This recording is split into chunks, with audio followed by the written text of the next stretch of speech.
नमस्कार, जय हिंद दोस्तों। राय पब्लिकेशन के यूट्यूब चैनल पे आप सभी का स्वागत है। अपन पॉलिटिकल साइंस पढ़ रहे थे। पॉलिटिकल साइंस में सिस्टमैटिक रूप से पढ़ते हुए संविधान की ऐतिहासिक पृष्ठभूमि, उसकी विशेषताएं, अनुसूचियां इत्यादि सबने पढ़ लिया था। पिछली क्लास में अपन ने मौलिक अधिकार स्टार्ट किए थे और मौलिक अधिकार के अंतर्गत अपन ने सबसे पहले समानता का अधिकार पढ़ा था, जो कि अनुच्छेद 14 से लेकर अनुच्छेद 18 तक था। आज की क्लास में अपन जो है स्वतंत्रता का अधिकार, राइट टू फ्रीडम, जो कि है अपन कवर करेंगे अनुच्छेद 19 से लेकर अनुच्छेद 22। आज की क्लास स्टार्ट करते हैं अपन। सबसे पहले जो है अपन आज पढ़ेंगे अनुच्छेद 19। अनुच्छेद 19 का क्या तात्पर्य, यानी कि मैं स्वतंत्रता का अधिकार पढ़ा रहा हूँ, अनुच्छेद 19 से लेकर अनुच्छेद 22 तक पढ़ा सकता हूँ। क्लास थोड़ी लंबी जा सकती है क्योंकि मैं थोड़ा ब्रीफली पढ़ाऊंगा, थोड़ा अंदर की तरफ पढ़ाऊंगा, ताकि जो है आपके छोटे एग्जाम से लेकर बड़ा एग्जाम, चाहे आरएस हो चाहे आईएएस हो, सभी के अंदर आपके काम आ जाएगा। ठीक है, सबसे पहले अनुच्छेद है 19, वाक स्वतंत्रता से संरक्षण। ठीक है, अनुच्छेद 19 है वाक स्वतंत्रता से संरक्षण। ठीक है, अभी आपको मैं एक बात बता देता हूं कि भाई मोटा मोटी कौन कौन से अनुच्छेद है, इसके बाद अपन ब्रीफली जो है पढ़ाएंगे। ठीक है, अनुच्छेद 20 है अपराधों का दोष सिद्धि से संरक्षण। क्या है अनुच्छेद 20? अपराधों का दोष सिद्धि से संरक्षण। अनुच्छेद 21 है प्राण व दैहिक स्वतंत्रता से संरक्षण, यानी कि जीवन जीने का अधिकार। क्या है? जीवन जीने का अधिकार।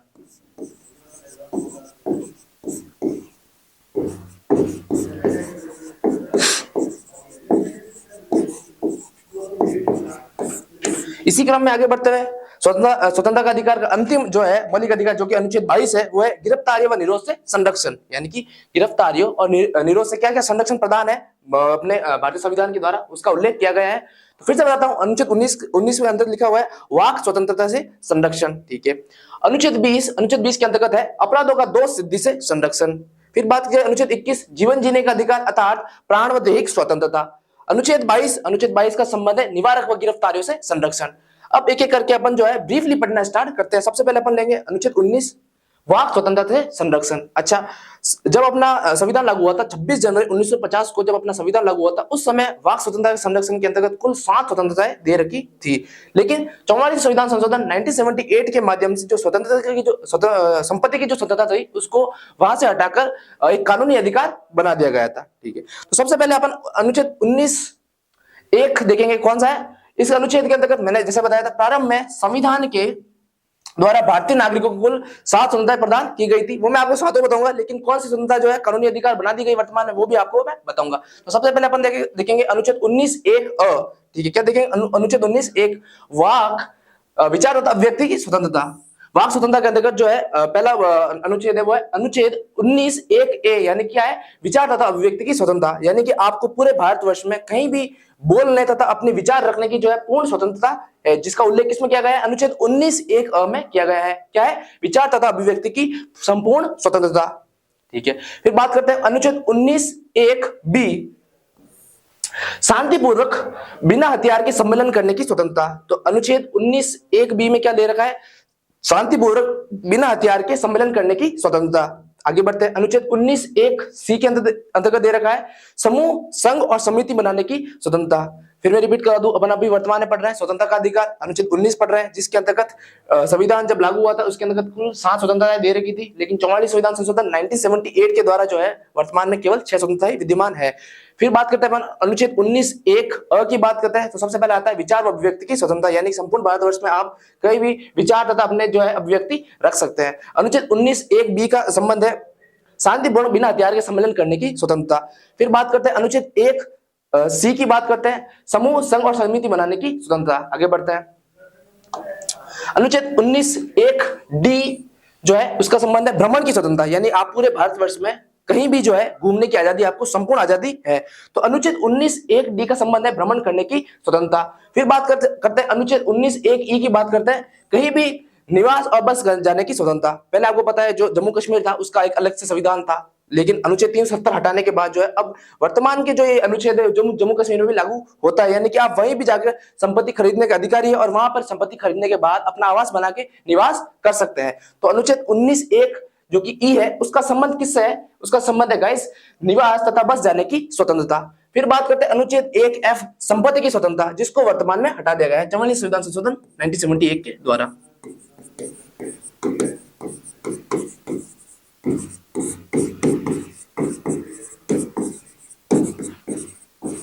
वर्तमान में जो स्वतंत्र संपत्ति की जो स्वतंत्रता है उसको 44 संविधान संशोधन 1978 के द्वारा हटाकर एक मौलिक अधिकार से क्या क्या बना दिया गया है, कानूनी अधिकार बना दिया गया है। ठीक है, फिर बात करते हैं अंतिम जो इसका अनुच्छेद है, अनुच्छेद 19(1)(g), इसका संबंध किससे है? रोजगार, व्यवसाय तथा कारोबार करने की स्वतंत्रता। ठीक है, मैंने आपको 7 स्वतंत्रता पढ़ाई है, देखते हैं फिर से एक बार। अनुच्छेद 19(1) का संबंध है विचार तथा अभिव्यक्ति की स्वतंत्रता। ठीक है, अनुच्छेद 19(1)(ब) का संबंध है शांतिपूर्ण बिना हथियार के सम्मेलन करने की स्वतंत्रता। सी का संबंध है समूह, संघ तथा समिति बनाने की स्वतंत्रता। ठीक है, डी का संबंध है भ्रमण करने की स्वतंत्रता। ठीक है, ई का संबंध है निवास तथा बस जाने की स्वतंत्रता। फिर अगला जो अनुच्छेद है वो है संपत्ति की स्वतंत्रता, और अगला जो अंतिम है अनुच्छेद 1(g), रोजगार, व्यवसाय तथा कारोबार करने की स्वतंत्रता। ठीक है, जैसा कि मैंने उल्लेख किया था 44 संविधान संशोधन 1978 के द्वारा संपत्ति की स्वतंत्रता, जिसका उल्लेख किसमें किया गया है? अनुच्छेद 19(1)(f) में। ठीक है, संपत्ति की स्वतंत्रता को समाप्त कर दिया गया है। वर्तमान में भारतीय नागरिकों के पास केवल 6 स्वतंत्रताएं विद्यमान है। तो अपन ने अनुच्छेद 19 पढ़ा, अभी क्या क्या पढ़ा? स्वतंत्रता का अधिकार के अंदर वाक स्वतंत्रता संरक्षण पढ़ा। अब एक बात बताओ मुझे, अनुच्छेद 19(1) जो अपन ने पढ़ा, इसके अंदर विभिन्न 7 स्वतंत्रता दे रखी है, क्या ये निर्विरोध आपको सभी कंडीशन में आपको विद्यमान है? क्या न्यायालय के द्वारा इसके ऊपर कोई युक्तियुक्त प्रतिबंध नहीं लगाया जा सकता? तो ये बिल्कुल गलत बात है। न्यायालय के द्वारा भारत की एकता तथा अखंडता की संरक्षण तथा सुरक्षा करने के लिए इस पर युक्तियुक्त प्रतिबंध आरोपित किया जा सकता है, जिसका उल्लेख अनुच्छेद 19(2) में किया गया है। देखते हैं आगे। अच्छा, इसके तहत पहले जो है इसके अंतर्गत और जो अनेक जो वाद है इसके माध्यम से भी है अनेक अधिकार इसके अंतर्गत जोड़े गए हैं। अनुच्छेद 1 के अंतर्गत अनुच्छेद 19(1) से लेके जो अपन ए से लेके एफ तक या जी तक जो अपन ने 7 स्वतंत्रता दे रखी है, अनेक वादों के माध्यम से अनेक जो है इसके अंतर्गत अधिकार और सम्मिलित किए गए हैं। देखते हैं, न्यायालय के द्वारा विभिन्न वादों के माध्यम से विचार तथा अभिव्यक्ति की स्वतंत्रता का विस्तार किया गया है। उसके अंतर्गत निम्न स्वतंत्रता को सम्मिलित किया गया है। मैंने आपको बताया विभिन्न वादों के माध्यम से, भिन्न वादों के माध्यम से अलग अलग स्वतंत्रता का जो है और इसके अनुच्छेद 19 के अंतर्गत समावेश किया गया है। जैसे कौन कौन से? पहले ये जो प्रेस की स्वतंत्रता, प्रेस यानी कि मीडिया की स्वतंत्रता, इसके अंतर्गत अनुच्छेद 19 के अंतर्गत सम्मिलित किया गया है। अगर आपको कोई क्वेश्चन पूछ ले ऑब्जेक्टिव में कि मान लो कि प्रेस की स्वतंत्रता का जो संबंध है वो किस अनुच्छेद से है, तो आप टिक करोगे अनुच्छेद 19, ना कि अनुच्छेद 21। अभी मैं आपको अनुच्छेद 21 ही पढ़ूंगा, उसके अंतर्गत विभिन्न वादों के माध्यम से जो है विभिन्न इस तरीके की स्वतंत्रता को सम्मिलित किया गया है। फिर बात करते हैं सूचना का अधिकार, राइट टू इंफॉर्मेशन, जिसको 2005 के अंतर्गत लागू किया गया था भारत में।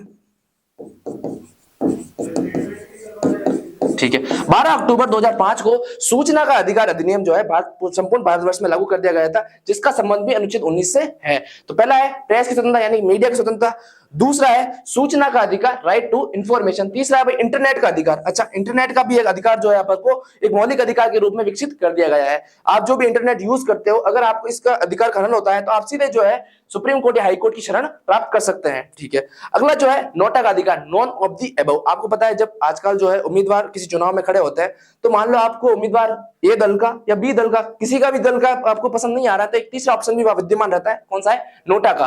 तो जो नोटा का जो अधिकार मिला है वो भी जो अधिकार है अपन को अनुच्छेद 19 के अंतर्गत सम्मिलित है। ठीक है, नेक्स्ट अधिकार और कौन सा किसी वाद के माध्यम से दिया गया है, देखते हैं।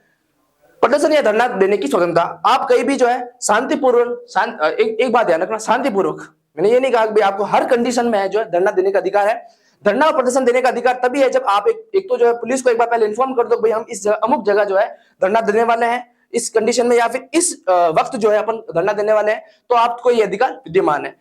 विज्ञापन की स्वतंत्रता, आप कहीं भी किसी भी तरह का किसी भी जो है अभद्र विज्ञापन नहीं होना चाहिए, या फिर किसी को भावना को ठेस पहुंचाने वाला विज्ञापन नहीं होना चाहिए, एक सरल विज्ञापन होना चाहिए, उसका जो स्वतंत्रता है वो भी अनुच्छेद 19 के अंतर्गत विद्यमान है। फिर बात करते हैं जानने का अधिकार, आपको किसी भी कोई भी डॉक्यूमेंट हो या फिर दस्तावेज हो उसके संबंध में जानकारी इकट्ठा करने और उसको जानने का अधिकार, संपूर्ण अधिकार इसके अंतर्गत विद्यमान है।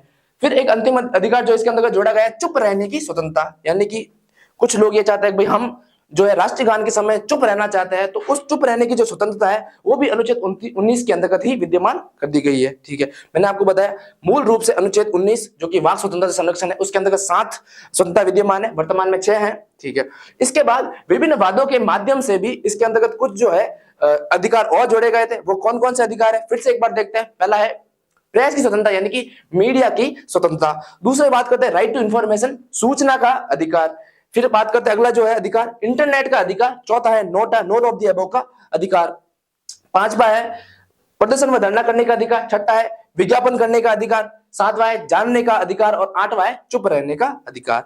ठीक है। फिर मैंने आपको बताया था, क्या ये जो स्वतंत्रता दे रखी है ये क्या निर्बाध है? निर्बाध नहीं है बिल्कुल। इसके ऊपर जो है न्यायालय या फिर भारत की एकता या अखंडता की सुरक्षा के अंतर्गत इसके ऊपर युक्तियुक्त प्रतिबंध स्थापित कर सकता है। और वो किन कारणों से स्थापित कर सकते हैं या फिर क्या परिस्थितियां विद्यमान होनी चाहिए जिसके अंतर्गत ये अपन को प्रतिबंध कर सकते हैं, वो अपन आगे देखते हैं। जिसका उल्लेख अनुच्छेद 19(2) में है, जिसको भी मैंने आपको पहले ही बोल दिया था। इस अनुच्छेद के अंतर्गत सभी स्वतंत्रताओं पर युक्ति युक्त निर्बंधन या फिर प्रतिबंध का उपबंध किया गया है, जो कि निम्न आधार पर है। अच्छा, आपको ये क्वेश्चन बार बार मैंने देखा है कि ऑब्जेक्टिव टाइप में क्वेश्चन पूछ सकते हैं, या फिर मान लो मेंस में 15 शब्द, 50 शब्द, 100 शब्द के अंतर्गत अनुच्छेद 19 का वर्णन करो, ऐसा क्वेश्चन आ सकता है। इसके अंतर्गत स्पेशली आपको मेंशन करना है कि भाई ये जो है अपन को जो स्वतंत्रता है निर्बाध रूप से नहीं दे रखी है, इसके ऊपर भी कुछ प्रतिबंध आरोपित किए गए हैं, जो कि न्यायालय द्वारा या फिर भारत सरकार या केंद्र सरकार के द्वारा लगाया जा सकता है। भाई कौन कौन से आधार है ये अपन देखते हैं। पहला आधार है देश की एकता तथा अखंडता। मैंने आपको पहले ही बताया था, इसका जो आधार है वो देश की एकता व अखंडता जो है, इसका संपूर्ण जो है प्रमुख आधार है। कौन सा है? देश की एकता तथा अखंडता। दूसरे देखते हैं भाई राज्य की सुरक्षा। वही बात हो गई, अगर देश की एकता तथा अखंडता के अंतर्गत राज्य की सुरक्षा भी सम्मिलित हो जाती है, तो राज्य की सुरक्षा के अंतर्गत भी आपको स्वतंत्रता आपके आड़े आ रही है, तो उस स्वतंत्रता को आपको जो है हरण किया जा सकता है। किसके माध्यम से? केंद्र सरकार हो, चाहे राज्य सरकार हो, चाहे सुप्रीम कोर्ट हो या हाई कोर्ट के द्वारा आपका हरण कर सकता है। राज्य की सुरक्षा। अगला है सदाचार तथा नैतिकता। क्या है भाई? अगला है सदाचार तथा नैतिकता। अगला आधार है लोक व्यवस्था। अगर मान लो आपके जुलूस से किसी को प्रॉब्लम हो रही है, फिर आप बोल रहे हो भाई मेरे जो है शांतिपूर्वक जो है सम्मेलन करने की स्वतंत्रता दे रखी है, लेकिन इससे आप मान लो लोक व्यवस्था या फिर सदाचार या फिर उसके न्यायालय की अवमानना हो रही है, तो आपके ऊपर जो है युक्तियुक्त प्रतिबंध आरोपित किया जा सकता है। अगला जो आधार है वो है मानहानि। आप किसी की मानहानि नहीं कर सकते हैं, किसी की रेस्पेक्ट को चोट नहीं पहुंचा सकते। ठीक है, आगे देखते हैं अपराध। अपराध तो आपको वैसे ही पता है। अपराध उद्दीपन, न्यायालय अवमानना, विदेशी महाम राष्ट्रों के साथ मैत्रीपूर्ण संबंध, इन सभी आधारों के आधार पर आपकी स्वतंत्रता पर युक्तियुक्त प्रतिबंध आरोपित किए जा सकते हैं। अनुच्छेद 2 का संबंध आपकी युक्तियुक्त प्रतिबंध से है, यानी कि आपकी जो स्वतंत्रता है वो निर्बाध नहीं है। अच्छा, वे कौन कौन से आधार है फिर से एक बार देखते हैं। देश की एकता तथा अखंडता, राज्य की सुरक्षा, आगे देखते हैं सदाचार अथवा नैतिकता, लोक व्यवस्था, मानहानि, अपराध उद्दीपन, न्यायालय की अवमानना, विदेशी राष्ट्रों के साथ मैत्रीपूर्ण संबंध। ठीक है, तो अपन ने अभी अनुच्छेद 19 पढ़ा। कौन सी स्वतंत्रता का अधिकार के अंतर्गत? सबसे पहले 19 है वाक स्वतंत्रता से संरक्षण, जिसके अंतर्गत 7 स्वतंत्रता विद्यमान है। 44वें संशोधन के द्वारा संपत्ति की जो मौलिक अधिकार था उसको हटा के एक जो है कानूनी अधिकार बना दिया गया है। फिर बात करते हैं विभिन्न वादों के माध्यम से और जो है स्वतंत्रता इसके अंतर्गत और जोड़ी गई थी। अनुच्छेद 19(2) के अंतर्गत ये प्रावधान है कि आपको ये जो स्वतंत्रता मिला है बिल्कुल निर्बाध रूप से नहीं मिली है, इनके ऊपर युक्तियुक्त प्रतिबंध आरोपित कर सकते हैं। और वे कौन कौन से आधार हो सकते हैं वो भी अपन ने देखा। ठीक है, इसी क्रम में आगे बढ़ते स्वतंत्रता का जो नेक्स्ट मौलिक अधिकार है अनुच्छेद 20, जो है अपराधों का दोष सिद्धि से संरक्षण। क्या है? अपराधों का दोष सिद्धि से संरक्षण। इसके अंतर्गत जो है टोटल जो है 3 विधियां लागू कर दी गई है, और 3 विधियों के अंतर्गत क्या क्या प्रावधान रखे गए हैं वो भी मैं आपके सामने अभी एक्सप्लेन करूंगा। तो अगला जो है अपराधों की दोष सिद्धि से संरक्षण। क्या है? अपराधों का दोष सिद्धि से संरक्षण। पहला जो इसके अंतर्गत वो है भूतलक्षी या कारोत्तर विधान से संरक्षण। क्या है? भूतलक्षी या कार्योत्तर विधान से संरक्षण। दूसरा है दोहरे दंड से संरक्षण। तीसरा है आत्म अभिशंसन से संरक्षण। ठीक है, अपन पढ़ रहे हैं अनुच्छेद 20, जिसका संबंध क्या है? अनुच्छेद 20 पढ़ रहे हैं अपराधों का दोष सिद्धि से संरक्षण, यानी अपराध के समय आपकी क्या जो है मौलिक अधिकार है, उन सभी का जो वर्णन है अनुच्छेद 20 के अंतर्गत किया गया है। मैं फिर से रिपीट करवा देता हूं। अनुच्छेद 20 के अंतर्गत लिखा गया है अपराधों का दोष सिद्धि से संरक्षण, यानी कि आप जब अपराध करते हो उस समय जो आपके पास क्या क्या स्वतंत्रता है या फिर क्या क्या मौलिक अधिकार आपके पास विद्यमान रहते हैं वो इसके अंतर्गत दिया गया है। इसके अंतर्गत जो पहला प्रावधान है वो है भूतलक्षी या कार्योत्तर विधान से संरक्षण, अभी पढ़ेंगे आपको। ठीक है, फिर अगला दोहरे दंड से संरक्षण, और तीसरा है आत्म अभिशंसन से संरक्षण। आगे बढ़ते हैं। पहला भाई भूतलक्षी या कार्योत्तर विधान से संरक्षण। अच्छा, आप पूछोगे इसका क्या तात्पर्य है, तो मैं आपको पहले ही बता दूं, इसका यह तात्पर्य है कि कोई भी व्यक्ति को तभी अपराधी घोषित किया जा सकता है जब उस समय जिस समय उसने अपराध किया हो उस समय किसी विधि का जो है उल्लंघन कर रखा हो। मैं फिर से बताता हूं आपको, किसी भी व्यक्ति को अपराधी तब तक घोषित नहीं किया जा सकता जब तक कि उसने अपराध के समय किसी विधि का उल्लंघन नहीं किया गया हो। देखते हैं क्या लिखा हुआ है इसमें। यह उपबंध किया गया है कि किसी भी व्यक्ति को तब तक अपराधी नहीं ठहराया जा सकेगा जब तक कि उसने अपराध के समय प्रचलित किसी भी विधि का, ध्यान दीजिए, किसी भी विधि का उल्लंघन ना किया गया हो तथा उसे अपराध के समय प्रचलित विधि के अंतर्गत ही उसको जो है अपराधी घोषित किया जाएगा, या फिर उसी उसी उसी विधि के अंतर्गत उसके उसके लिए क्या दंड जो है निर्धारित किया गया है, उसी उसी के आधार पर उसको है दंडित किया जाएगा। तो अपन ने अभी पढ़ा कौन सा अनुच्छेद 20 पढ़ा, अपराधों का दो सिद्धि संरक्षण। इसके अंतर्गत जो पहला पहला प्रावधान है वो है भूत लक्षीय कार्योत्तर विधान से संरक्षण, अर्थात किसी भी व्यक्ति को तब तक अपराधी घोषित नहीं किया जा सकता जब तक कि उसने अपराध के समय प्रचलित किसी विधि का उल्लंघन नहीं किया गया हो, और उसे जो दंडित करने का प्रावधान है वो भी उसी विधि के अंतर्गत लिखा गया होना चाहिए। आगे बढ़ते हैं। पहला पढ़ा अपराधों का दो सिद्धि संरक्षण, इसके अंतर्गत कार्योत्तर या भूतलक्षी विधान से संरक्षण।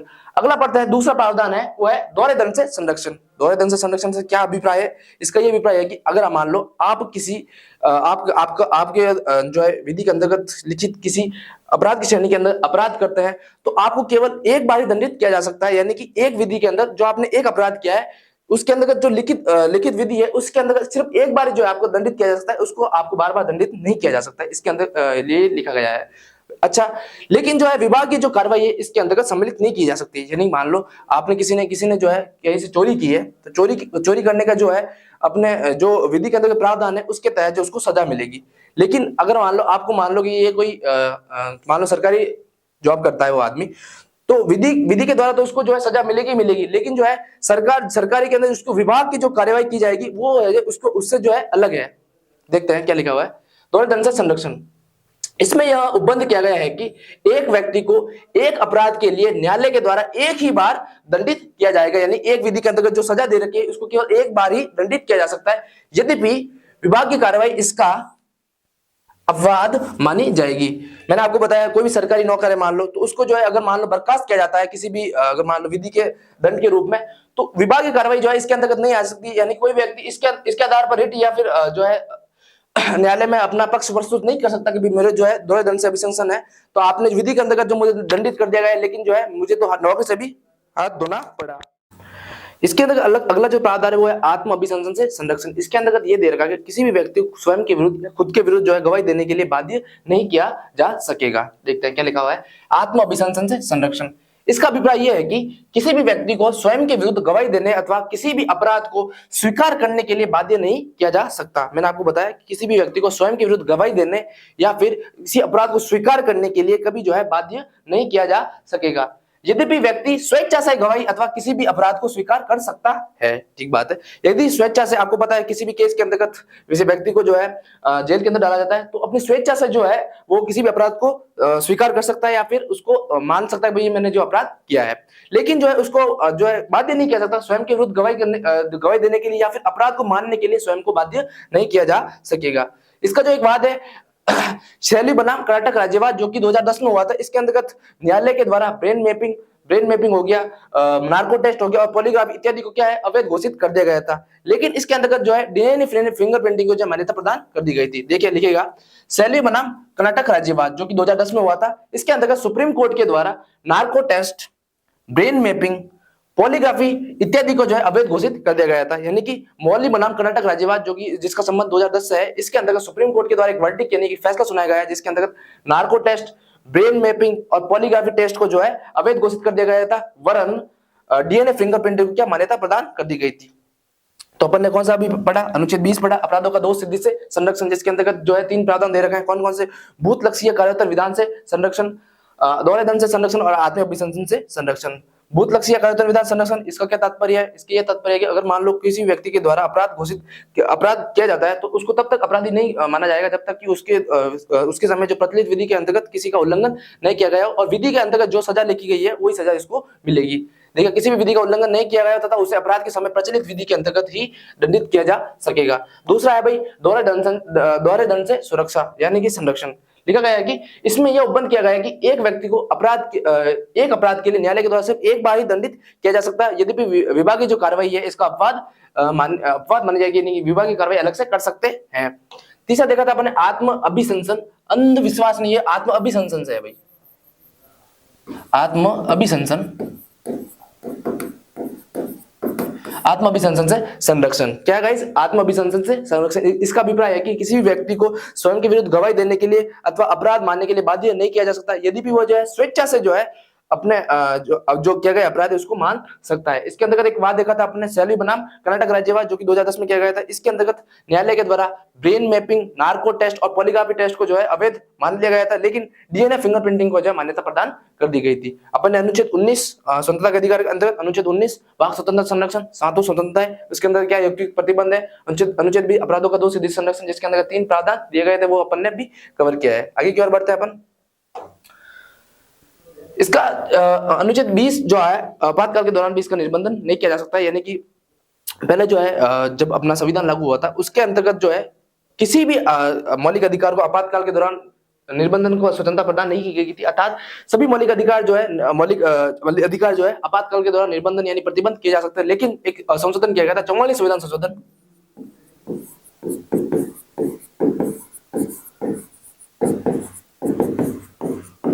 44 संविधान संशोधन जनता पार्टी की सरकार द्वारा जब 1978 में किया गया था, तब इसके अंतर्गत एक प्रावधान किया गया था कि अनुच्छेद 20 और 21, अनुच्छेद 20 व अनुच्छेद 21 को आपातकाल के दौरान भी निर्बंधन यानी प्रतिबंधित नहीं किया जा सकता। अनुच्छेद 20 व अनुच्छेद 21 को आपातकाल के दौरान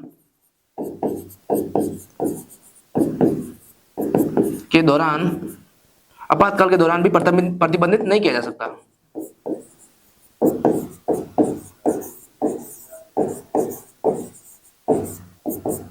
नहीं किया जा सकेगा।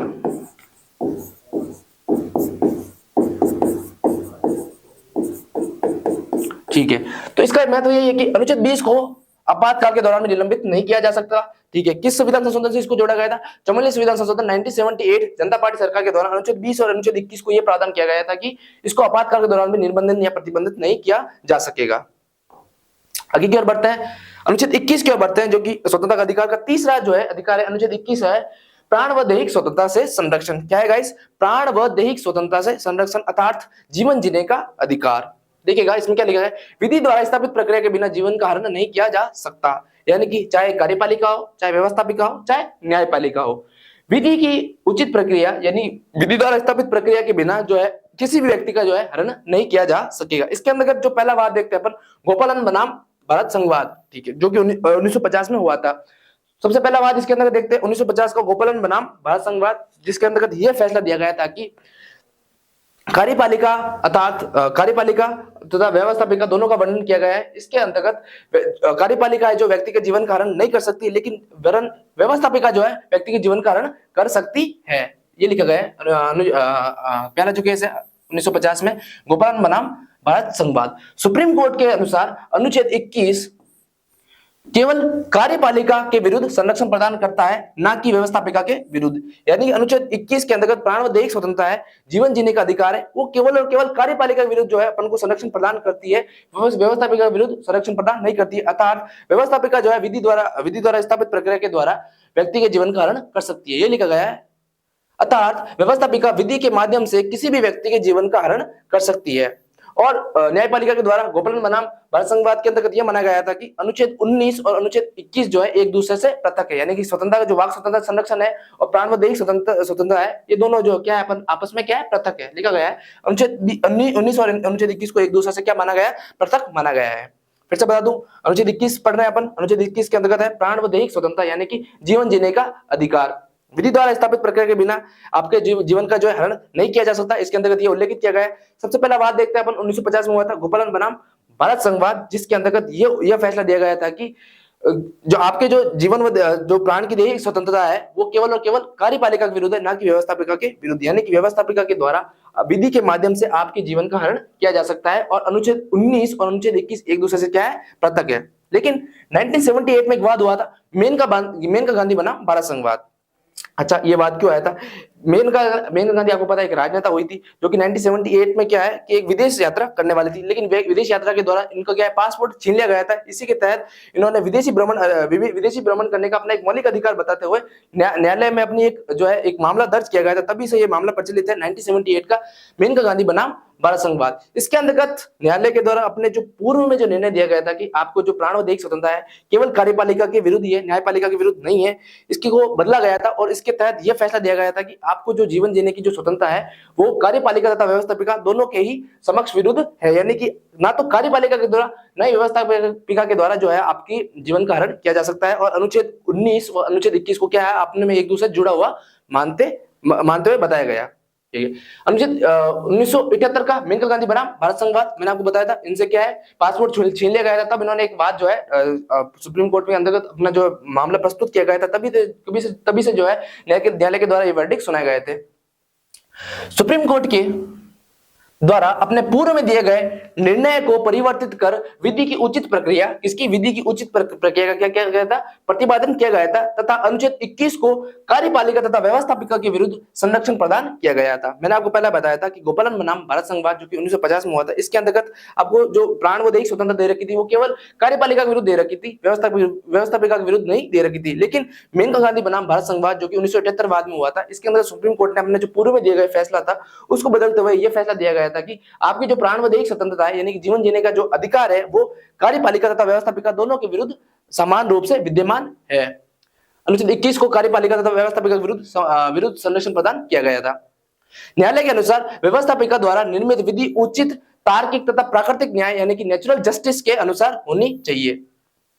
इसके साथ ही न्यायपालिका के द्वारा एक फैसला और इसके साथ ही एक वर्डिक्ट दिया गया था कि न्यायालय के द्वारा जिस किसी भी विधि का यानी कि विधि जो बननी चाहिए वो उचित होनी चाहिए, तार्किक होनी चाहिए तथा नेचुरल जस्टिस यानी कि प्राकृतिक न्याय के अनुसार होनी चाहिए, ये लिखा गया है। न्यायालय के अनुसार व्यवस्थापिका द्वारा निर्मित किसी भी विधि जो है वो उचित होनी चाहिए, तार्किक होनी चाहिए तथा प्राकृतिक न्याय के अनुसार ही होनी चाहिए। तथा इसके अंतर्गत यह भी फैसला दिया गया था कि अनुच्छेद 19 और अनुच्छेद 21 जो है परस्पर एक दूसरे से जुड़े हुए हैं, यानी कि अनुच्छेद 19 जो स्वतंत्रता का अधिकार के अंतर्गत वाक स्वतंत्रता संरक्षण और अनुच्छेद 21 प्राण व दैहिक स्वतंत्रता यानी जीवन जीने का अधिकार है, दोनों आपस में क्या है एक दूसरे से कनेक्टेड, इंटरकनेक्टेड यानी कि जुड़े हुए हैं। सुप्रीम कोर्ट के द्वारा अनुच्छेद 19 तथा अनुच्छेद 21 को एक दूसरे के पूरक रूप में स्वीकार किया गया, यानी कि एक दूसरे जुड़े हुए यानी कि कनेक्टेड बताया गया है। फिर बताता हूं अनुच्छेद 21 का संबंध प्राण व दैहिक स्वतंत्रता से है।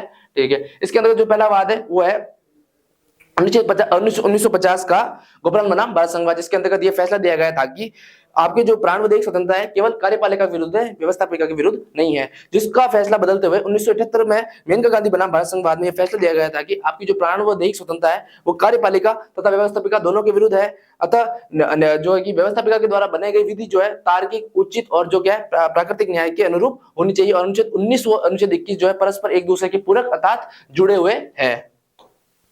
फिर बात करते हैं अनुच्छेद 21 के अंतर्गत सुप्रीम कोर्ट के द्वारा विभिन्न वादों के माध्यम से अन्य जो है स्वतंत्रता या फिर अन्य स्वतंत्रता या केस के वादों के माध्यम से अन्य स्वतंत्रता को जोड़ी गई थी। जिस तरीके से अनुच्छेद 19 के अंतर्गत मैंने आपको बताया था कि विभिन्न वादों के माध्यम से बहुत सारी स्वतंत्रता जोड़ी गई थी, इसी तरीके से अनुच्छेद 21 के अंतर्गत भी जो है विभिन्न वादों के माध्यम से अनेक स्वतंत्रताएं जोड़ी गई थी। देखते हैं, सुप्रीम कोर्ट के अनुसार अनुच्छेद 21 की उदारवादी व्याख्या की गई थी तथा गरिमापूर्ण ढंग से जीवन जीने के लिए आवश्यक अधिकारों को अनुच्छेद 21 में सम्मिलित कर दिया गया था। अच्छा, व्यक्ति को एक मान लो जीवन जीने के लिए केवल एक जीवन जीना ही काफी नहीं होता, एक गरिमापूर्ण जीवन जीना जो है बहुत ही आवश्यक या फिर अपरिहार्य होता है। इसी को मद्देनजर रखते हुए सुप्रीम कोर्ट के द्वारा विभिन्न वादों के माध्यम से एक व्यक्ति गरिमापूर्ण ढंग से जीवन जीने के लिए जो जो शर्तें या फिर जो जो आवश्यकताएं विद्यमान होती है इन सभी को वादों के माध्यम से जो है इस मौलिक अधिकार यानी कि अनुच्छेद 21 के अंतर्गत सम्मिलित किया गया। सुप्रीम कोर्ट के द्वारा विभिन्न वादों केस के माध्यम से अनुच्छेद 21 का विस्तार किया गया तथा इसके अंतर्गत निम्न अधिकारों को सम्मिलित किया गया, जो कि अपन अधिकार जो है इसके बाद जो अपन अगली स्लाइड में पढ़ेंगे। लेकिन इसके अंतर्गत ये लिखा गया कि सुप्रीम कोर्ट के द्वारा अनुच्छेद 1978 के अंतर्गत मेनका गांधी बनाम भारत संघवाद के अंतर्गत जो वर्डिक्ट दिया गया था, इसमें विभिन्न वादों के माध्यम से यह स्पष्ट किया गया है कि व्यक्ति का जीवन जीना ही काफी नहीं होता, व्यक्ति का गरिमापूर्ण ढंग से जीवन जीना ही एक उचित होता है। इसी माध्यम से विभिन्न वादों के माध्यम से विभिन्न स्वतंत्रताएं जो है इसके अंतर्गत जोड़ी गई थी। देखते हैं कौन कौन सी स्वतंत्रता इसके अंतर्गत जोड़ी गई थी। पहला भी मेनका गांधी बनाम भारत संघवाद जो कि 1978 में हुआ था, इसके अंतर्गत ये फैसला दिया गया था कि आपको विदेशी भ्रमण करने का जो है संपूर्ण अधिकार है, ये भी जो अधिकार आपको एक मौलिक अधिकार के अंतर्गत जोड़ा गया था। पहला भी मेनका गांधी बनाम भारत संघवाद विदेशी यात्रा का अधिकार यानी विदेशी भ्रमण करने का अधिकार। दूसरा भी परमानंद कटारा बनाम भारत संघवाद जो कि अनुच्छेद 21 में जोड़ा गया था, इसके अंतर्गत ये फैसला दिया गया था कि आपको निःशुल्क चिकित्सा सहायता प्राप्त करने का संपूर्ण अधिकार है। परमानंद कटारा बनाम भारत संघवाद निःशुल्क चिकित्सा सहायता करने का अधिकार। तीसरा है मुरली देवड़ा बनाम भारत संघवाद, जो आप सार्वजनिक जगह पर बैठ के धूम्रपान करते हो उसको निषेध करने का जो अधिकार है वो मुरली देवड़ा बनाम भारत संघवाद के अंतर्गत ही मिला गया था। सार्वजनिक स्थानों पर धूम्रपान करने पर निषेध पहला देखा था। मेनका गांधी बनाम भारत संघवाद, विदेशी यात्रा करने का अधिकार। दूसरा है परमानंद कटारा बनाम भारत संघवाद, जिसका संबंध निःशुल्क चिकित्सा सहायता करने का अधिकार। फिर है मुरली देवड़ा बनाम भारत संघवाद, जिसका संबंध है सार्वजनिक स्थानों पर धूम्रपान करने से निषेध। फिर अगला पड़ता है भाई एमसी मेहता बनाम भारत संघवाद। क्या है एमसी मेहता बनाम भारत संघवाद? इसके अंतर्गत है स्वच्छ पर्यावरण का प्राप्त करने का अधिकार, स्वच्छ पर्यावरण का अधिकार। अगला देखते हैं विशाखा बनाम भारत संघवाद, जिसका है कार्यस्थल पर महिलाओं के लैंगिक उत्पीड़न से निषेध। और विशाखा बनाम जो भारत संघवाद, माफ कीजिएगा, विशाखा बनाम राजस्थान राज्यवाद था वो 2013 में लाया गया था। इसके अंतर्गत एक क्रांतिकारी ऐतिहासिक फैसला लेते हुए जो है विशाखा गाइडलाइन के अंतर्गत जारी की गई थी। इसके अंतर्गत ये फैसला दिया गया था कि कार्यस्थल पर महिलाओं को लैंगिक उत्पीड़न का निषेध कर दिया गया है और इसके अंतर्गत जो है सजा का और जुर्माने का प्रावधान कर दिया गया है। 5 बात देखी थी। सबसे पहले मेनका गांधी बनाम भारत संघवाद, विदेशी यात्रा करने का अधिकार। दूसरा है परमानंद कटारा बनाम भारत संघवाद, निःशुल्क चिकित्सा सहायता प्राप्त करने का अधिकार। तीसरा वाद है मुरली देवड़ा बनाम भारत संघवाद, सार्वजनिक स्थानों पर धूम्रपान से निषेध। चौथा देखा था अपन ने एमसी मेहता बनाम भारत संघवाद, स्वच्छ पर्यावरण का अधिकार। विशाखा बनाम राजस्थान राज्यवाद जो कि 2013 में हुआ था, सार्वजनिक स्थानों पर महिलाओं के लैंगिक उत्पीड़न से सुरक्षा, जो कि 2013 में लाया गया था। ये एक विशाखा गाइडलाइन इसके अंतर्गत लाई गई थी और 2013 में इसके तहत जो है केस भी फाइल किया गया था। अगला देखते हैं गाइस के पुत्ता स्वामी बनाम भारत संघवाद, जिसका है निजता का अधिकार। क्या है निजता का जो अधिकार है वो अपन ने के पुत्ता स्वामी बनाम भारत संघवाद से लिया गया है, जिसका संबंध 1921 से लिया गया है। नवतेज सिंह जौहर बनाम भारत संघवाद, जिसका संबंध है आपके यौन साथी या यौन स्वायत्ता जीवन साथी चुनने का अधिकार, जो है नवतेज सिंह जौहर बनाम भारत संघवाद से ही लिया गया है। पढ़िएगा, नवतेज सिंह जौहर बनाम भारत संघवाद, यौन स्वायत्ता, यौन साथी चुनने का अधिकार, विवाह साथी चुनने का अधिकार। यानी कि आप किसी आपके जो भी फेवरेबल लगे आप अपने लाइफ पार्टनर को चुन सकते हैं। इसका जो प्रावधान है वो नवतेज सिंह जौहर बनाम भारत संघवाद के अंतर्गत ही शामिल किया गया था। एडीएम जबलपुर बनाम शिवकांत शुक्लवाद, कौन सा अगला? एडीएम जबलपुर बनाम शिवकांत शुक्लवाद, इसका संबंध है जीने का अधिकार, जीने का अधिकार संबंध ये है। फिर बात करते हैं ज्ञान कौर बनाम पंजाब राज्यवाद, ज्ञान कौर बनाम पंजाब राज्यवाद, आत्महत्या का निषेध। इसके अंतर्गत जो है निष्क्रिय इच्छा मृत्यु को मान्यता प्रदान कर दी गई है। अगला कौन सा केस है? ज्ञान कौर बनाम पंजाब राज्यवाद, जिसका संबंध है आत्महत्या से निषेध, यानी कि आप आत्महत्या नहीं कर सकते हैं और इसके अंतर्गत जो है निष्क्रिय इच्छा मृत्यु को मान्यता प्रदान कर दी गई थी। लास्ट देखते हैं अपन, सेकंड लास्ट देखते हैं सबरीमाला बनाम भारत संघवाद। इसके अंतर्गत महिलाओं को बिना भेदभाव से मंदिरों में प्रवेश करने की स्वतंत्रता यानी कि अधिकार दिया गया था। देखिएगा, सबरीमाला बनाम भारत संघवाद, महिलाओं को बिना किसी भेदभाव के मंदिर प्रवेश का अधिकार।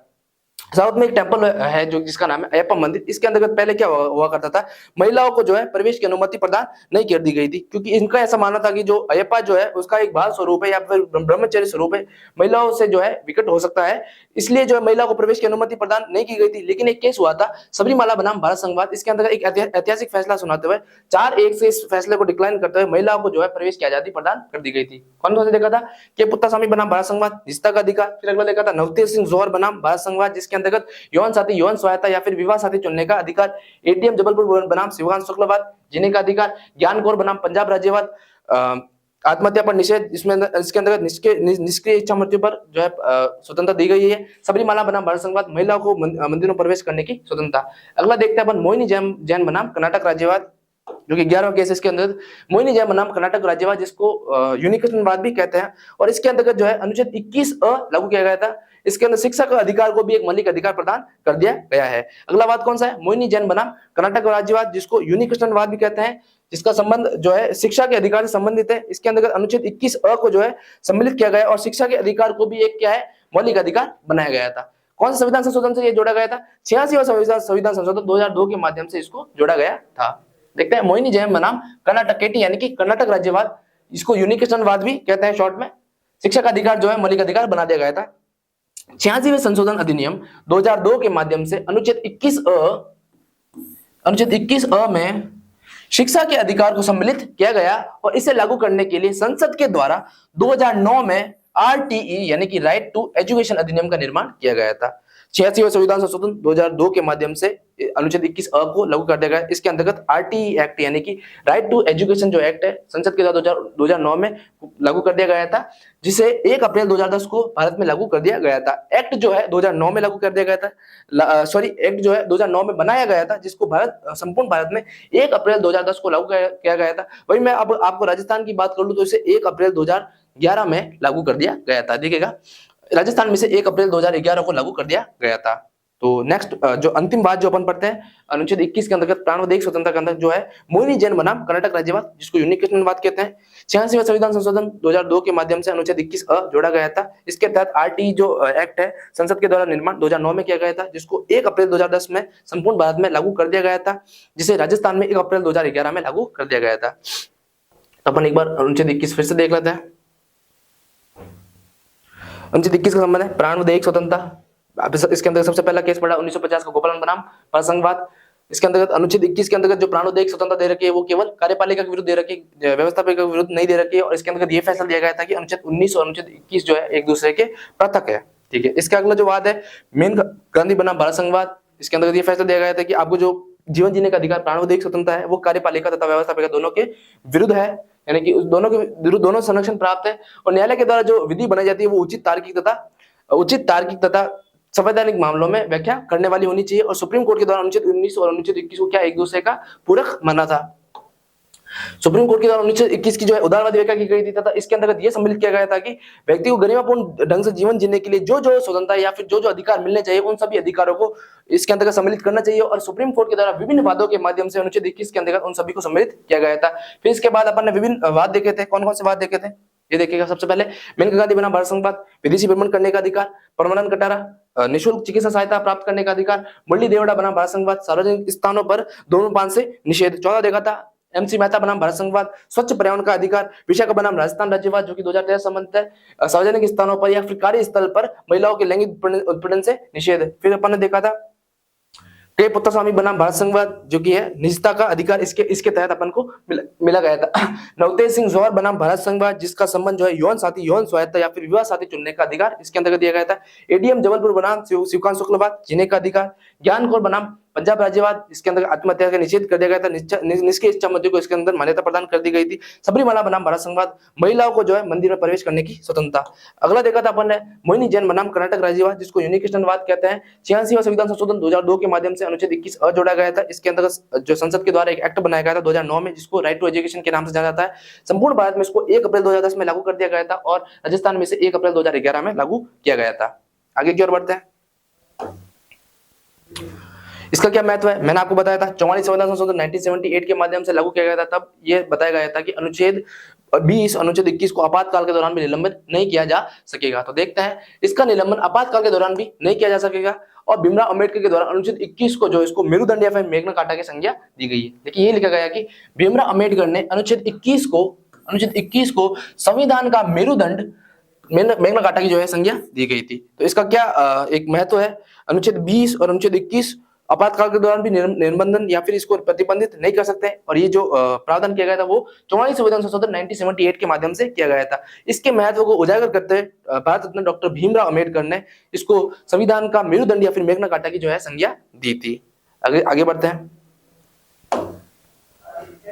अब पढ़ेंगे अनुच्छेद 22 जो कि स्वतंत्रता का जो अधिकार है उसका लास्ट अनुच्छेद है। अनुच्छेद 22 मैंने आपको बताया था अनुच्छेद 19 से लेकर अनुच्छेद 22 अपन आज पढ़ेंगे।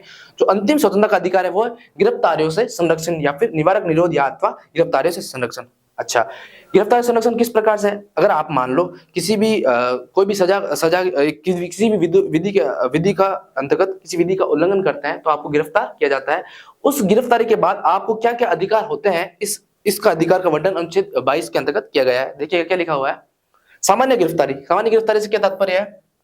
इसके अंतर्गत व्यक्ति को अपराध के पश्चात गिरफ्तार किया जाता है तथा उसके पास निम्न अधिकार विद्यमान है। ठीक है, मैंने आपको कभी बताया था कि अगर आप विधि का उल्लंघन करते हुए कोई अपराध करते हैं तो सामान्य गिरफ्तारी के अंतर्गत आपको अपराध के पश्चात जो है गिरफ्तार किया जा सकता है नहीं किया जाएगा। इसके अंतर्गत आपको गिरफ्तार करने के पश्चात आपके पास क्या क्या स्वतंत्रता या फिर क्या क्या अधिकार जो है विद्यमान रहते हैं वो अपन देखते हैं। इसके अंदर जो है आपको 3 अधिकार रहते हैं। कौन कौन से हैं। पहले तो कारण जानने का अधिकार। आपको सबसे पहले यह अधिकार मिलता है कि आपको किस विधि के उल्लंघन के तहत आपको गिरफ्तार किया गया है इसके कारण जानने का जो अधिकार आपके पास विद्यमान है। 24 घंटे के अंतर्गत इसके अंतर्गत जो है आना जाना शामिल नहीं है। न्यायाधीश के प्रस्तुत समक्ष जो है प्रस्तुत होने का अधिकार। तीसरा है आपके संरक्षण यानी कि आपके हित के अंतर्गत वकील करने का जो अधिकार आपके पास विद्यमान है। देखिए कौन कौन से अधिकार विद्यमान है। सबसे पहला भाई कारण जानने का अधिकार। किसी भी विधि का उल्लंघन करने के पश्चात अगर आपको गिरफ्तार किया जाता है तो आपको आपके समक्ष एक अधिकार प्रस्तुत है, वो है कारण जानने का अधिकार। यानी कि आपको किस आधार पर या फिर किस कारण जो है आपको गिरफ्तार किया गया है उसका कारण जानने का अधिकार आपके पास विद्यमान है। तो कौन सा भाई कारण जानने के अधिकार। यात्रा यानी कि आने जाने को छोड़कर, यात्रा को छोड़कर 24 घंटे के भीतर न्यायालय या फिर न्यायाधीश के समक्ष प्रस्तुत होने का अधिकार। ठीक है। अपने बचाव अथवा अपने हित के लिए आत्म संरक्षण हेतु वकील करने का जो अधिकार आपके पास विद्यमान है। फिर से बता दो, अनुच्छेद 22 जिसका संबंध है गिरफ्तारियों या फिर निवारक निरोध से संरक्षण। इसके अंतर्गत सबसे पहले अपन देखते हैं सामान्य गिरफ्तारी। किसी भी विधि का उल्लंघन करने पर आपको गिरफ्तार किया जाता है, इसको सामान्य गिरफ्तारी कहते हैं। यानी कि अपराध के बाद आपको गिरफ्तारी किया जाता है। जब गिरफ्तार किया जाता है तो आपके पास जो है 3 स्वतंत्रता विद्यमान रहती है। सबसे पहले जो स्वतंत्रता है वो है कारण जानने का अधिकार, यानी कि आपको संपूर्ण कारण जानने का अधिकार है कि भाई किस कारण जो है आपको गिरफ्तार किया गया है। दूसरा है यात्रा को छोड़कर, आने जाने के समय को छोड़कर 24 घंटे के भीतर न्यायाधीश या फिर न्यायालय के समक्ष प्रस्तुत होने का अधिकार। तीसरा है अपनी बचाव या आत्म अभिशंसन या संरक्षण के लिए वकील करने का अधिकार। फिर इसके अंतर्गत जो है एक अपवाद दे रखा है। क्या क्या अपवाद है। ये जो 3 स्वतंत्रता है वो दो कंडीशन में आपको नहीं मिलती। यानी एक तो मान लो शत्रु देश का कोई नागरिक है उसको नहीं मिलेगी, और अगर मान लो निवारक निरोध के तहत आपको अगर पकड़ा गया है तो जो ये तीनों स्वतंत्रता आपको या फिर तीनों जो अधिकार आपको नहीं मिलेगा। अच्छा, पहला कौन सा है। शत्रु देश के नागरिक को ये जो है जो अधिकार है वो नहीं मिलेगा। कौन कौन से 3 अधिकार है। 24 घंटे को छोड़कर न्यायाधीश के समक्ष प्रस्तुत होने का अधिकार, अपने संरक्षण में वकील करने का अधिकार और कारण जानने का अधिकार। लेकिन इनके जो है एक अपवाद है, 2 अपवाद है। कौन कौन से। शत्रु देश के नागरिक को ये जो है अधिकार उसको शामिल नहीं किए गए। निवारक निरोध के अंतर्गत गिरफ्तारी व्यक्तियों को भी जो है अधिकार प्राप्त नहीं है। अच्छा, आप पूछोगे भाई निवारक निरोध के अंतर्गत क्या ये प्रावधान क्या है, तो अभी आपको जो है अगला अपन ने जो अनुच्छेद 22 के अंतर्गत पहले सामान्य गिरफ्तारी पढ़ी, अगला जो पढ़ेंगे अपन निवारक निरोध ही पढ़ेंगे। तो निवारक निरोध के अंतर्गत जो भी किसी व्यक्ति को अरेस्ट किया गया है उसको भी ये जो है तीनों स्वतंत्रताएं विद्यमान या फिर उसको प्रदान नहीं की गई है। अगला पढ़ता है अपन निवारक निरोध। निवारक निरोध। अच्छा, सामान्य गिरफ्तारी में क्या होता है गाइस, अगर आप किसी क्राइम को करते हैं उसके पश्चात जो है आपको गिरफ्तार किया जाता है। लेकिन निवारक निरोध में ऐसा किया जाता है अगर कोई किसी व्यक्ति को जो सस्पेक्टेड है इसके ऊपर संभावना है कि जो है अपराध कर सकता है, तो उसको जो है पहले अपराध करने से पहले ही गिरफ्तार कर दिया जाता है, उसको ही निवारक निरोध कहते हैं। मैं फिर से रिपीट करवा दूं आपको, सामान्य गिरफ्तारी क्या होती है, कोई आप अपराध करते हैं उसके पश्चात आपको गिरफ्तार किया जाता है। लेकिन निवारक निरोध के अंतर्गत यह किया जाता है कि कोई भी व्यक्ति सस्पेक्टेड है यानी कि जो है वो अपराध कर सकता है, उसको अपराध करने से पूर्व ही कुछ नजरबंद या फिर गिरफ्तार कर दिया जाता है, उसको निवारक निरोध कहते हैं। इसके पीछे मूल मंतव्य यह है कि व्यक्ति को दोषी अपराध करने से रोकने का है, यानी कि वो अपराध न कर पाए उससे पहले जो है इसको नजरबंद या फिर इसको गिरफ्तार कर लिया जाए। देखते हैं क्या लिखा गया है। निवारक निरोध इसके अंतर्गत बिना किसी न्यायिक प्रक्रिया के व्यक्ति को अपराध के पूर्व गिरफ्तार किया जा सकता है। मैंने पहले बताया, एक तो सामान्य गिरफ्तारी होती है और दूसरी होती है निवारक निरोध। इसके अंदर किसी सस्पेक्टेड को जो कि अपराध कर सकता है उसको अपराध के पहले ही जो है गिरफ्तार किया जा सकता है। इसके अंतर्गत आतंकवादी घटनाओं से सुरक्षा, देश की एकता तथा अखंडता की रक्षा करने के लिए इसका प्रावधान किया गया है। अच्छा, आपको बताओ भाई किसी अपराध को रोकने के लिए या फिर किसी भी आतंकवादी या विध्वंसक गतिविधियों को रोकने के लिए या फिर देश की एकता तथा अखंडता से की चोट से सुरक्षा पहुंचाने के लिए इन सभी घटनाओं से होने वाले दुष्परिणाम से बचने के लिए जो है निवारक निरोध का प्रावधान किया गया था। इसको अपराध के पहले जो है किसी व्यक्ति को गिरफ्तार करना या नजरबंद करना निवारक निरोध कहलाता है। इसके पीछे क्या मूल मंतव्य है, आतंकवादी घटनाओं से सुरक्षा, देश की एकता तथा अखंडता की रक्षा तथा इसके प्रावधान किया गया है। फिर बात करते हैं इसके पीछे लाने के क्या मूल मंतव्य या फिर क्या उद्देश्य है। मैंने आपको बताया था कि अपराधी को अपराध से पहले ही जो है उसको अरेस्ट करना ताकि जो है अपराध ना कर पाए। इसका उद्देश्य अपराधी को दंडित करना नहीं अपितु उसे अपराध करने से ही रोकना है। ठीक है, दंडित करना होता तो सामान्य गिरफ्तारी की जाती है, इसके अंतर्गत अपराध होने के पश्चात जो है गिरफ्तार किया जा सकता है। लेकिन इसका मूल मंतव्य भाई अपराधी को दंडित करना नहीं किंतु उसको अपराध करने से ही रोकने का इसका जो है मूल मंतव्य रहता है। फिर बात करते हैं इसके अंतर्गत व्यक्ति को 3 माह के लिए गिरफ्तार किया जा सकता है तथा सुप्रीम कोर्ट द्वारा गठित सलाहकार बोर्ड या फिर संसद के द्वारा बनाई गई विधि के माध्यम से जो है इसको आगे भी बढ़ाया जा सकता है। ठीक है, निवारक निरोध के अंतर्गत किसी भी व्यक्ति को 3 माह के लिए नजरबंद कर सकते हैं। कितने माह तक, 3 माह के लिए, याद रखना कितने माह के लिए, 3 माह के लिए। यदि किसी व्यक्ति के जो है कोई भी आतंकवादी गतिविधियां करने या फिर भारत की एकता अखंडता को सुरक्षा को खतरा पहुंचाने के लिए कोई सस्पेक्टेड व्यक्ति है, उसको 3 माह के लिए पहले ही नजरबंद किया जा सकता है। और इस 3 माह को बढ़ाने के लिए जो है न्यायालय के द्वारा गठित सलाहकार बोर्ड द्वारा या फिर सिफारिश द्वारा तथा संसद द्वारा निर्मित किसी भी विधि के अंतर्गत जो है इसमें वृद्धि की जा सकती है। यानी कि 3 माह से जो ज्यादा इसके अंतर्गत वृद्धि कब की जा सकती है, यानी कि न्यायालय के द्वारा अगर एक सलाहकारी बोर्ड के गठन करने पर उसकी एक अनुशंसा यानी उसके एक सिफारिश प्रस्तुत की जाएगी, इस अमुक व्यक्ति को जो है 3 माह से अधिक और नजरबंद करना चाहिए, या फिर संसद के द्वारा एक विधि का निर्माण किया जा सकता है कि भाई इस व्यक्ति को, अमुक व्यक्ति को 3 माह से अधिक जो है नजरबंद करना चाहिए, तब उसकी जो सजा है वो 3 माह से जो है बढ़ाई जा सकती है। देखिए सिफारिश तथा संसद द्वारा निर्मित किसी भी विधि के अंतर्गत इसमें वृद्धि की जा सकती है। ठीक है, कब की जा सकती है, मैंने बताया आपको। इसके अंतर्गत व्यक्ति को 3 माह के लिए गिरफ्तार किया जा सकता है या फिर नजरबंद कर दिया जा सकता है किसी भी अपराध से पूर्व ताकि वो अपराध ना करने पाए। मैंने बताया था कि इसके अंतर्गत जो है व्यक्ति को 3 माह के लिए नजरबंद कर सकते हैं, किसी भी अपराध को रोकने के लिए 3 माह के लिए नजरबंद कर सकते हैं। अच्छा, इस 3 माह को बढ़ाया जा सकता है क्या? बिल्कुल बढ़ाया जा सकता है। 3 माह कैसे बढ़ाया जा सकता है? न्यायालय के द्वारा एक सलाहकारी बोर्ड गठित किया जाएगा जिसके अंतर्गत कहा जाएगा इस अमुक व्यक्ति को जो इसकी नजरबंद की सजा है उसको और बढ़ा दिया जाए, या फिर उसकी सिफारिश के द्वारा या संसद के द्वारा किसी विधि का निर्माण कर दिया गया हो कि इसकी जो है अमुक व्यक्ति की नजरबंद की सजा जो है बढ़ाई जा सकती है, तब इसको बढ़ा सकते हैं। फिर बात करते हैं, भारत में यह सामान्य काल व आपातकाल दोनों ही परिस्थितियों में विद्यमान है। जिस तरीके से अनुच्छेद 20 और अनुच्छेद 21 आपातकाल के दौरान भी इसका निलंबन नहीं किया जा सकता है, इसी के तहत जो है अनुच्छेद 22 के अंतर्गत जो है आपातकाल या फिर सामान्य परिस्थितियों दोनों ही में जो है इसको विद्यमान कर दिया गया है। निवारक निरोध संवर्ती सूची का विषय है। अच्छा, एक इंपॉर्टेंट बात यह है कि जो निवारक विरोध है अनुच्छेद 22 जो है इसका जो संबंध है संवर्ती सूची में, अर्थात इस पर जो कानून है केंद्र अथवा राज्य दोनों ही बना सकते हैं। अगर दोनों में कॉन्फ्लिक्ट हो तो जो है केंद्र इसके ऊपर कानून बनाएगी। निवारक निरोध संवर्ती सूची का विषय है, विशेष नहीं का ये विषय है जिस पर विधि निर्माण की शक्ति केंद्र तथा राज्य दोनों में निहित है, परंतु मतभेद होने पर कानून जो है केंद्र बनाएगा। अनुच्छेद 22 जिसका संबंध है गिरफ्तारी तथा निवारक निरोध से संरक्षण। सामान्य गिरफ्तारी के अंतर्गत आपको कौन कौन से अधिकार दे रखे मैंने आपको बताया। निवारक निरोध क्या होता है? अपराध से पहले किसी सस्पेक्ट व्यक्ति को नजरबंद करना। कितने माह के लिए कर सकता है? 3 माह के लिए कर सकता है, लेकिन न्यायालय द्वारा सलाहकारी बोर्ड अथवा संसद के द्वारा बनाई गई विधि के माध्यम से उसकी जो है नजरबंद की अवधि और बढ़ा सकती है। भारत में सामान्य काल तथा आपातकाल दोनों में विद्यमान है, और ये जो निवारक निरोध है वो है संवर्ती सूची का विषय, यानी कि इस पर जो कानून है वो केंद्र तथा राज्य दोनों ही बना सकती है, लेकिन कॉन्फ्लिक्ट होने की स्थिति में इसके ऊपर जो कानून है वो केंद्र बनाएगा। तो इसके अंतर्गत जो है संसद के द्वारा विभिन्न जो कानून बनाए गए थे, इसके अंतर्गत पहला जो कानून है वो निवारक तथा गिरफ्तार और संरक्षण। इसके अंतर्गत संसद के द्वारा जो पहला कानून बनाया गया था वो बनाया गया था 1950 में, निवारक निरोध अधिनियम। कब बनाया गया था? 1950 में। कौन सा अधिनियम बनाया गया था? निवारक निरोध अधिनियम।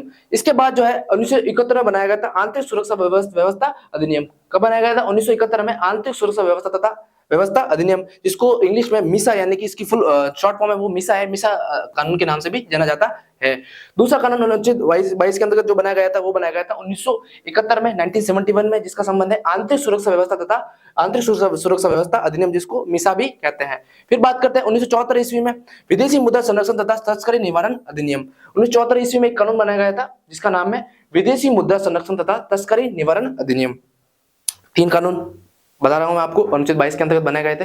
सबसे पहले बनाया गया था 1950 में निवारक निरोध अधिनियम। निवारक निरोध अधिनियम संसद यानी केंद्र सरकार के द्वारा 1950 में बनाया गया था।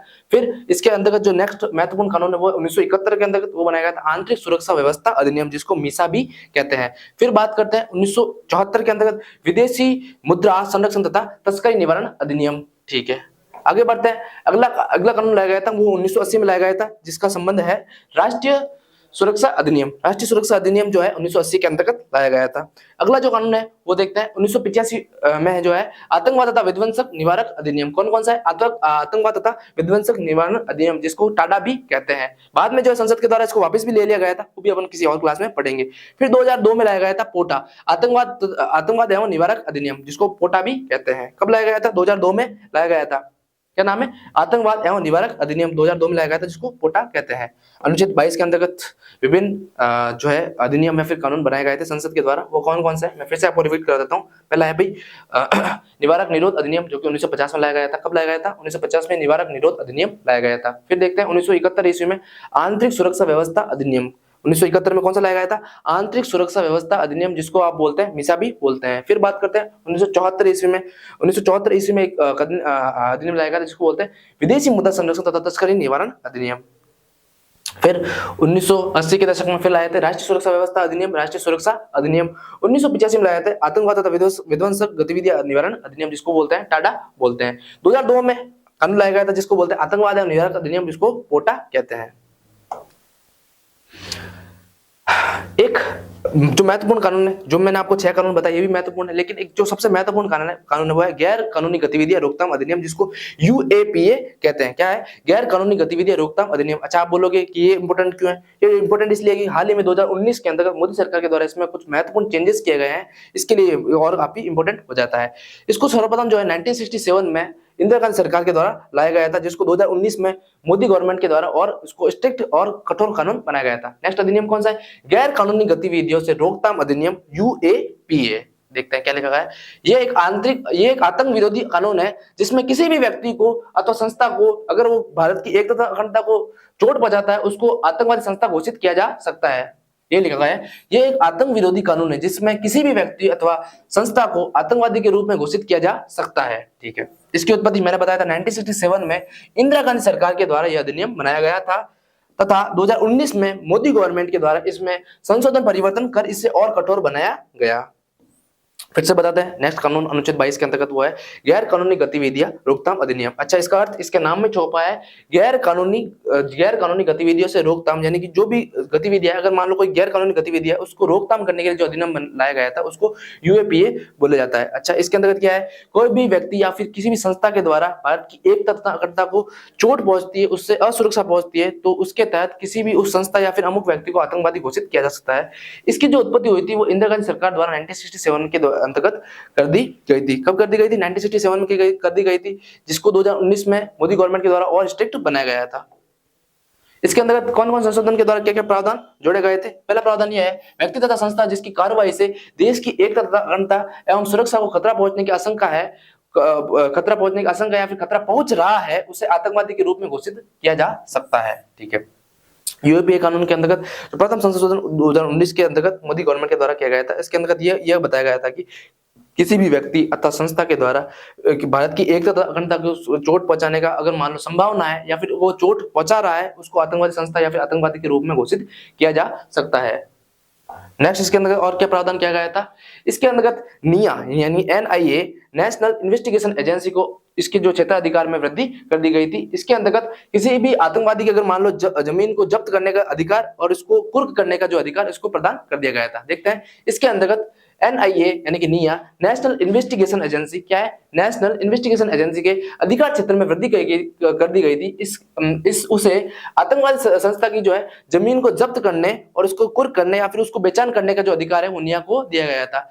ठीक है, अब बात कर रहे हैं एनआईए बिना उस अमुक राज्य की पुलिस की सहायता के बिना भी जो है जांच तथा छानबीन कर सकती है। अगर मान लो कोई भी प्रकरण हुआ है तो एनआईए के जैसे कि मान लो एग्जांपल के तौर पर राजस्थान में कोई प्रकरण हुआ है तो एनआईए को क्षेत्राधिकार में इस तरीके से वृद्धि की गई थी कि अब national investigation agency Rajasthan police के बिना भी उस अमुक जो है जांच अमुक प्रकरण के अंतर्गत जांच और छानबीन कर सकते हैं। यानी कि पुलिस उस व्यक्तिगत राज्य की जो पुलिस उसको सम्मिलित करे या नहीं करे वो जो डिपेंड करता है वो एनआईए के ऊपर करता है। फिर इसके अंतर्गत अगला जो संशोधन किया गया था इंस्पेक्टर लेवल के व्यक्ति के द्वारा भी मामले की जांच की जा सकेगी। किसके द्वारा? पहले जो है बड़े अधिकारी के द्वारा ही जांच की जा सकती थी, लेकिन इसके अंतर्गत ये क्षेत्राधिकार दिया गया था कि इंस्पेक्टर लेवल की जो व्यक्ति होता है उसके द्वारा भी जो है इसके मामले की जांच की जा सकेगी। आगे देखते हैं। अच्छा, इसके अंतर्गत जो एक आलोचना भी कहते हैं, कुछ लोग इसके आलोचना भी करते हैं भाई निवारक तथा गिरफ्तार से जो संरक्षण अनुच्छेद 22 है इसके अंतर्गत कुछ आलोचना भी करते हैं। इसके माध्यम से व्यक्ति की स्वतंत्रता को खतरा पहुंचता है, ऐसा लोगों को मानना है। जिसके अंतर्गत 2 स्टेटमेंट बड़े फेमस है, कौन कौन से? ठाकुरदास भार्गव और न्यायाधीश मुखर्जी। ठाकुरदास भार्गव ने इसको असफलता को शिरोमणि कहा गया है और जो न्यायाधीश मुखर्जी इन्होंने लोकतंत्र के इसको प्रतिकूल बताया है। ठीक है, 2 व्यक्तियों के स्टेटमेंट याद रखना, ये जो है आंसर राइटिंग में आपको काम हेल्प करेगी। क्योंकि मान लो अनुच्छेद 22 के अंदर आलोचना में परीक्षण कीजिए, अगर ऐसा क्वेश्चन आता है, मान लो क्या 50 शब्द के अंदर आपको ये क्वेश्चन पूछा गया कि अनुच्छेद 22 का जो है आलोचनात्मक परीक्षण या आलोचना की विवेचना कीजिए, तो इसके अंतर्गत जो आप इसको बोलेंगे भाई इसके अंतर्गत जो है व्यक्ति की स्वतंत्रता के ऊपर जो प्रहार किया गया या फिर खतरा है, इसके अंदर 2 विद्वानों या फिर 2 व्यक्तियों के जो आप क्वाट को क्वाट कर सकते हैं। कौन कौन से? सबसे पहला है ठाकुरदास भार्गव, जिसको इन्होंने असफलता का शिरोमणि कहा है, और दूसरा है न्यायाधीश मुखर्जी, जिन्होंने इसको लोकतंत्र के प्रतिकूल बताया गया है। तो अपन ने गाइस आज अपन ने अनुच्छेद 19 से अनुच्छेद 22 तक पढ़ा स्वतंत्रता का अधिकार। फिर से मैं आपको एक बार रिवाइज कर देता हूँ फटाफट। स्वतंत्रता का अधिकार अनुच्छेद 19 से अनुच्छेद 22, क्लास अपनी 12वीं थी। अनुच्छेद 19 वाक स्वतंत्रता से संरक्षण, क्या है भाई? अनुच्छेद 19 वाक स्वतंत्रता से संरक्षण। अनुच्छेद 20 है अपराधों का दोष सिद्धि से संरक्षण, ठीक है। अनुच्छेद 21 प्राण व दैहिक स्वतंत्रता, जीवन जीने का अधिकार। अनुच्छेद 22 है गिरफ्तारी व निवारक निरोध से संरक्षण, ठीक है। इसी क्रम में अपन आगे बढ़ते हैं। अनुच्छेद 19 पढ़ा वाक स्वतंत्रता से संरक्षण। इसके अंतर्गत पहले पूर्व में 7 स्वतंत्रता दे रखी थी, लेकिन वर्तमान में 6 ही है। पहले कौन कौन सी? अनुच्छेद 19 ए के अंतर्गत विचार तथा अभिव्यक्ति की स्वतंत्रता दे रखी थी। बी के अंतर्गत शांतिपूर्ण बिना हथियार के सम्मेलन करने की स्वतंत्रता। सी के अंतर्गत समूह संघ तथा समिति बनाने की स्वतंत्रता। फिर डी की बात करते हैं भ्रमण करने की स्वतंत्रता, भ्रमण करने की स्वतंत्रता या फिर अधिकार। फिर बात करते हैं अनुच्छेद 19 एक ई की बात करते हैं निवास तथा कहीं बस जाने की स्वतंत्रता। डी एफ की बात करते हैं संपत्ति की स्वतंत्रता, जिसको 44 संविधान संशोधन 1978 के माध्यम से मौलिक अधिकार से एक अधिनियम अधिकार बना दिया गया था। फिर अनुच्छेद 19 एक जी की बात करते हैं रोजगार व्यवसाय तथा कारोबार करने की स्वतंत्रता। फिर मैंने आपको बताया 44 संविधान संशोधन द्वारा 1978 के माध्यम से स्वतंत्र की संपत्ति की जो स्वतंत्रता है उसको हटा दिया गया है। अच्छा, विभिन्न वादों के माध्यम से न्यायालय के अंतर्गत अनुच्छेद 19 के अंतर्गत और भी कुछ जो स्वतंत्रता सम्मिलित की गई थी। कौन कौन सी है? प्रेस स्वतंत्रता, सूचना का अधिकार, नोटा का अधिकार, इंटरनेट का अधिकार, विज्ञापन करने का अधिकार, प्रदर्शन धरना करने का अधिकार, और देखते हैं जानने का अधिकार, चुप रहने का अधिकार। फिर इसके अंदर कुछ न्यायालय के द्वारा नियुक्ति प्रतिबद्ध भी आरोपित किया गया है, जिसका उल्लेख अनुच्छेद 19(2) में किया गया है। इसके कौन कौन से आधार हो सकते हैं? देश की एकता तथा अखंडता, न्यायालय की अवमानना, राज्य की सुरक्षा, सदाचार, नैतिकता, लोक व्यवस्था, मानहानि, या फिर विधि से राष्ट्र से महत्वपूर्ण संबंध में कोई भी अगर मान लो कोई भी अड़चन आरोपित करता है तो इसके संबंध में ये आधार माने गए हैं। फिर बात करते हैं अनुच्छेद 20 की बात की थी हमने। अनुच्छेद 20 के अंतर्गत देखा था अपराधों का दोष सिद्धि से संरक्षण। इसके अंतर्गत 3 प्रावधान किए गए थे, भूतलक्षी या कार्यता विधान संरक्षण, ठीक है, दोहरे दंड से संरक्षण और आत्माभिसंधन से संरक्षण। फिर सकते हैं भूतलक्षी या कार्यता विधान संरक्षण, इसके क्या तात्पर्य किया गया था अनुच्छेद 20 के अंतर्गत? इसके अंतर्गत किसी भी लॉ के अंतर्गत आपको विधि के अंतर्गत किसी भी विधि के अंतर्गत अगर हम विधि का उल्लंघन करते हैं तभी जो है इसको आपको अपराधी माना जाता है, और विधि के अंतर्गत जो आपको सजा दे रखी है उसी के तहत आपको सजा मिल सकती है। देखिएगा इसमें यह उपबंध किया गया है कि किसी भी व्यक्ति को तब तक अपराधी नहीं ठहराया जा सकता जब तक कि उसे अपराध के समय प्रचलित किसी भी विधि का उल्लंघन ना किया हो, उसे अपराध के समय प्रचलित विधि के अंतर्गत ही दंडित किया जा सकेगा। फिर देखते हैं दूसरा प्रावधान क्या था, दोहरे दंड से संरक्षण। आपको 2 बार दंड किसी विधि के अंतर्गत नहीं दिया जा सकता, विभाग की कार्रवाई इसका अपवाद मानी जाएगी। फिर बात करते हैं आगे आत्माभिसंधन संरक्षण। इसके अंतर्गत आपको स्वयं के विरुद्ध गवाही देने के लिए बाध्य नहीं किया जा सकता, आप जो है स्वेच्छा से आपका जो अपराध है वो स्वीकार कर सकते हैं। इसके अंतर्गत एक केस पड़ा था शैली बनाम कर्नाटक राज्यवाद 2010 में। इसके अंतर्गत न्यायालय के द्वारा ब्रेन मैपिंग, पॉलीग्राफी टेस्ट और नार्को टेस्ट को जो है अवैध माना गया था, जबकि डीएनए फिंगरप्रिंटिंग को मान्यता प्रदान कर दी गई थी।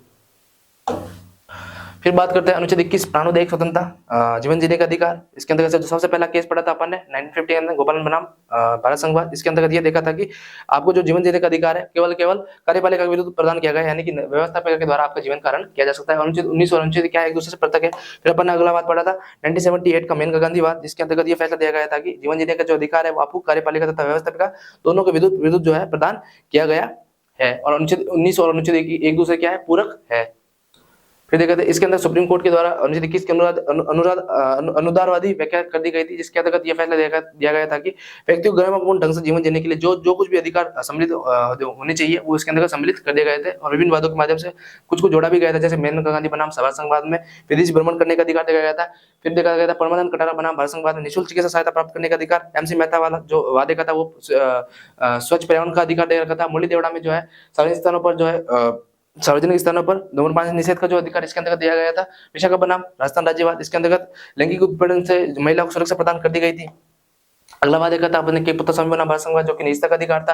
नवतेज सिंह जोहर बनाम भारत संघवाद, इसके अंतर्गत यौन साथी यौन स्वायत्ता या फिर जीवन साथी चुनने का अधिकार। एडीएम जबलपुर बनाम श्रीकांत शुक्लवाद, जिसके अंतर्गत जीवन जीने का अधिकार अपन ने देखा था। नेक्स्ट जो वाद देखा था अपन ने ज्ञानकुमार बनाम पंजाब राज्यवाद, जिसके अंतर्गत जो है जीने का जो है आत्महत्या का निषेध का जो अधिकार प्रदान किया गया था। सबरीमाला बनाम भारत संघवाद, महिलाओं को बिना किसी रोक टोक के मंदिरों प्रवेश करने का अधिकार देखा था। अगला देखा था अपन ने मोहिनी जैन बनाम कर्नाटक राज्यवाद, जिसको यूनिकृष्णवाद भी कहते हैं, जिसके अंतर्गत 86वां संविधान संशोधन 2002 के माध्यम से अनुच्छेद 21 को जो है शिक्षक के अधिकार को मौलिक अधिकार बना दिया गया था, जिसको 2010 में 1 अप्रैल 2010 को भारत सरकार के द्वारा भारत में 1 अप्रैल 2010 में लागू कर दिया गया था और 1 अप्रैल 2011 को संपूर्ण राजस्थान में लागू कर दिया गया था।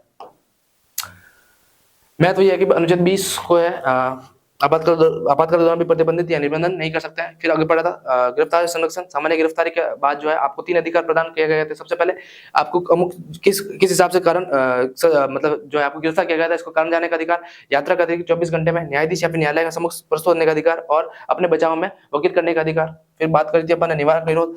किसी भी अपराध को सस्पेक्टेड व्यक्ति को अपराध करने से रोकने के लिए, अच्छा अपवाद देखे थे, अपवाद कौन कौन शत्रुदेश के जो नागरिक है उसको ये जो तीनों स्वतंत्रता विद्यमान नहीं होगी, या फिर निवारक निरोध में अंतर्गत गिरफ्तार व्यक्ति को भी यह स्वतंत्रता प्राप्त नहीं होगी। फिर अपन ने पढ़ा था निवारक निरोध। निवारक निरोध के अंतर्गत इसके अंतर्गत कि बिना किसी न्यायिक प्रक्रिया के व्यक्ति को जो है गिरफ्तार कर लिया जाता है। क्यों गिरफ्तार किया जाता है? कोई भी सस्पेक्टेड व्यक्ति हो जो ये माना जाता है कि अपराध कर सकता है, उसको उसके बचाव करने के लिए, उसको अपराध से रोकने के लिए पहले उसको गिरफ्तार कर लिया जाता है। अच्छा ये कितने माह तक?